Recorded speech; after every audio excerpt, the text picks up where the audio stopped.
Assalamualaikum warahmatullahi wabarakatuh. Salam bahagia. Bapak Ibu yang luar biasa, kali ini saya akan menjelaskan tentang tugas 1.1a.8 koneksi antar materi, kesimpulan dan refleksi pemikiran Ki Hajar Dewantoro. Perkenalkan, saya Nikmatul Khairah, CKB Angkatan 6, Unit Kerja SMA An-Najiyah Surabaya, dengan fasilitator Bapak Sigit Kucoro serta pengajar praktek Bapak Ridho Yanuar Dwi. Pada kesempatan ini ada 3 pertanyaan pemantik dalam membuat kesimpulan dan refleksi terhadap pemikiran-pemikiran Ki Hajar Dewantoro, yaitu 1. Apa yang Anda percaya tentang murid dan pembelajaran di kelas sebelum Anda mempelajari modul 1.1? 2. Apa yang berubah dari pemikiran atau perilaku Anda setelah mempelajari modul ini? 3. Apa yang dapat segera Anda terapkan lebih baik agar kelas Anda mencerminkan pemikiran KHD? Sebelum mempelajari konsep pemikiran Ki Hajar Dewantoro, bahwasanya saya tidak pernah membuat kesepakatan kelas sehingga tidak ada aturan yang jelas dan tegas pada saat mengawali maupun mengakhiri proses pembelajaran di kelas. Kedua, saya yakin dan percaya bahwa niat para siswa datang ke sekolah adalah hanya untuk mempelajari ilmu pengetahuan saja. Yang ketiga, dalam pembelajaran saya memandang pentingnya transfer pengetahuan dari guru kepada siswa, sehingga guru harus aktif mengajar dan siswa duduk di tempat duduknya masing-masing. Sebelum mempelajari konsep pemikiran Ki Hajar Dewantoro, yang keempat, hasil KKM yang sesuai atau di atas KKM merupakan suatu prestasi. Jadi, fokus kegiatan pembelajaran adalah pada ketuntasan target kurikulum dalam 1 semester, seperti yang tertuang dalam dokumen program tahunan. Mengutamakan ketuntasan kurikulum merupakan hal yang penting dengan tercapainya standar angka-angka yang tinggi. Untuk hasil akhir dalam pembelajaran, anak diharapkan mampu mengerjakan ujian dan tugas dengan benar. Yang kelima, kurangnya kedekatan secara emosional dan memahami karakteristik anak. Jadi, tidak pernah adanya asesmen diagnosis mengenai potensi, minat, bakat, dan cara belajar siswa. Perubahan yang saya alami setelah mempelajari pemikiran Ki Hajar Dewantoro, di antaranya, 1. Saya membuat kesepakatan kelas bersama siswa untuk membentuk kegiatan belajar mengajar yang efektif, dengan tujuan menciptakan pembelajaran yang berpusat pada murid, memunculkan keterlibatan murid dalam menentukan kelas yang diimpikan, sehingga murid lebih bertanggung jawab akan keputusan yang mereka buat bersama-sama, serta menumbuhkan komunikasi efektif antara murid dan guru. Berikutnya, saya sangat optimis ada mimpi dan cita-cita dalam benak setiap anak saat mendatangi sekolah. Saya percaya murid punya inisiatif belajar meski tidak disuruh guru. Ternyata, niat murid ke sekolah tidak sama. Ada yang ingin menggapai cita-citanya, ada yang juga mereka datang ke sekolah karena rutinitas semata, bahkan ada juga hanya sebatas untuk uang jajan atau mendapatkan teman pribadi. Guru harus mengenal keberagaman dari peserta didik, menuntun dan memotivasi murid menemani perjalanan menuju cita-citanya menjadi manusia unggul.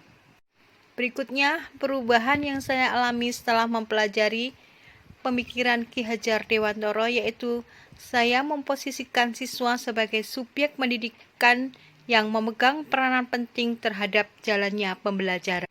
Saya sebagai seorang guru merupakan fasilitator yang mengarahkan siswa untuk belajar sesuai potensi, minat, bakat, dan cara belajarnya. Pembelajaran yang dilaksanakan dengan cara among, yakni menuntun potensi anak berdasarkan budaya. Selanjutnya, saya tidak akan melaksanakan tuntutan kepada anak, tetapi akan memberikan kebebasan kepada anak untuk belajar sesuai kebutuhannya, sehingga tercipta kemerdekaan belajar. Ketercapaian kurikulum harus dicapai tanpa membatasi kemerdekaan belajar siswa. Setelah mempelajari pemikiran Ki Hajar Dewantara, saya akan melakukan asesmen diagnosis awal untuk mengetahui kebutuhan siswa, profil siswa, gaya belajar siswa, metode belajar seperti apa yang mereka inginkan, sehingga saya sebagai guru dapat merancang pembelajaran yang tepat dan sesuai dengan yang dibutuhkan siswa. Dan pembelajaran dilakukan dengan berbagai cara, model, atau metode, seperti cooperative learning, inquiry, discovery, problem-based learning, maupun project-based learning, serta menggunakan berbagai sumber belajar seperti lingkungan, narasumber, maupun internet. Berikutnya, adapun yang saya terapkan di kelas dalam mencerminkan pemikiran Ki Hajar Dewantara, di antaranya 1. Membuat kesepakatan kelas bersama siswa agar mereka bertanggung jawab dan berkomitmen melaksanakan tata tertib kelas yang telah mereka tentukan. Yang kedua, menerapkan pembelajaran student-centered learning di mana siswa bebas menentukan cara belajarnya sendiri dengan tetap beracuan pada kurikulum. Penerapan untuk mewujudkan pemikiran Ki Hajar Dewantara. Yang ketiga, saya akan menerapkan sistem pembelajaran abad 21 yang sesuai dengan pemikiran Bapak Ki Hajar Dewantara, yaitu critical thinking, communication, dan collaboration. Dengan memerdekakan anak, mereka dapat berpikir kritis. Dengan berkolaborasi atau berdiskusi, anak dapat menghargai pendapat orang lain. Dengan berkomunikasi, anak dapat mengungkapkan pendapatnya dan menghargai pendapat orang lain. Dan pada akhirnya, anak dapat menciptakan suatu produk atau menghasilkan kreativitas tertentu tanpa adanya paksaan belajar. Selanjutnya, penerapan untuk mewujudkan pemikiran Ki Hajar Dewantara, yaitu saya akan menerapkan literasi. Ibarat seorang petani, maka saya harus berliterasi tentang teknik menanam dan menghasilkan tanaman yang berkualitas. Sebagai pendidik, saya harus menjadi tauladan, bersikap dan berpenampilan baik, mampu memberi semangat serta memberi dorongan dalam menanamkan pendidikan karakter, meliputi kedisiplinan, kerjasama, tolong-menolong dalam setiap kegiatan yang ada di sekolah.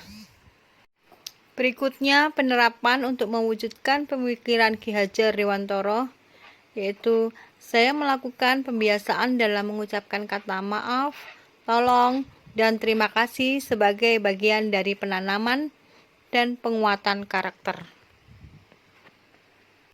Baiklah, dari pemaparan yang saya sampaikan tentang kesimpulan dan refleksi pemikiran Ki Hajar Dewantara, dapat saya simpulkan bahwasanya pendidikan adalah menuntun anak sesuai dengan minat dan bakatnya. Yang kedua, pendidikan bukan hanya ilmu akademis saja, namun perlu penanaman budi pekerti yang baik. Dan yang ketiga, pendidikan sejatinya adalah berhamba pada anak. Demikianlah Bapak Ibu guru yang hebat, pemaparan yang saya sampaikan tentang tugas 1.1a.8 modul 1.1. Semoga bisa bermanfaat dan terima kasih. Salam guru penggerak. Wassalamualaikum warahmatullahi wabarakatuh.